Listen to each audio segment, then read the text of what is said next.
Ang dami nating followers doon. No? Ayun, tingnan mo. Pipirma tayo ng isang sticker natin. Yung isang sticker natin, ihahalo natin. Kung sinong makakuha nito, merong 500. 500 sa akin, ha? Yung pirma, Ang dami nating followers doon. No? Ayun, tingnan mo. Ngayon, dito sa Bicol, pipirma tayo ng isang sticker natin. Yung isang sticker natin, ihahalo natin. Kung sinong makakuha nito, merong 500. Ay, 100 pesos? Sige mo sali! Malasay natin. Okay. Okay. 500. 500. Para huwag kami ingay, ha? Huwag kami Quiet lang tayo. Oh, sticker. Oh, sticker muna. Okay. Let's go!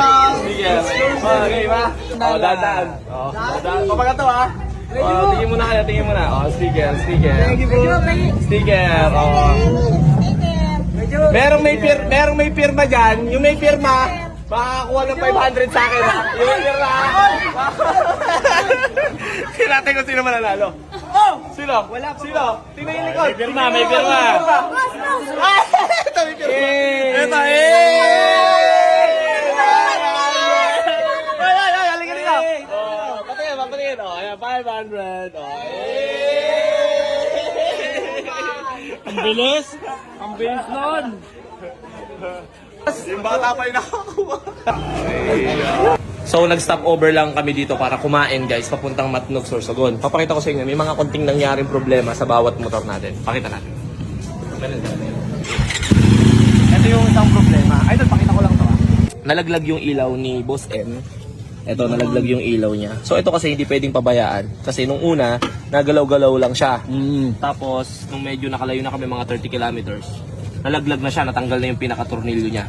So, we decided na itali na lang muna siya. Then, pagdating namin sa bayan, Ayusin. bibili kami ng cable tie para mas Secured. Kasi ito, mga nakuha lang namin to sa mga flag. Ito yung sa mga, sa mga lace nila. Ayan. At least, ngayon, hindi na masyadong magalaw.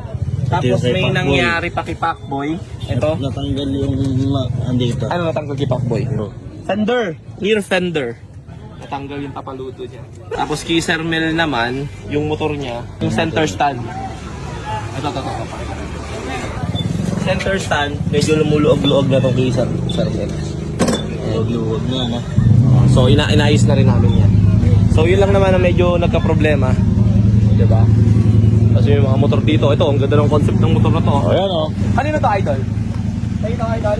Ganda, anong concept to? Tie?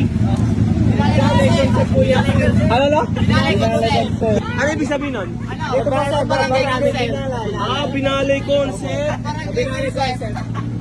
Nanalo na to, nanalo na. Oo, madami na sir. Ano ba talaga? Nanalo hindi? Madami na sir. Marami na.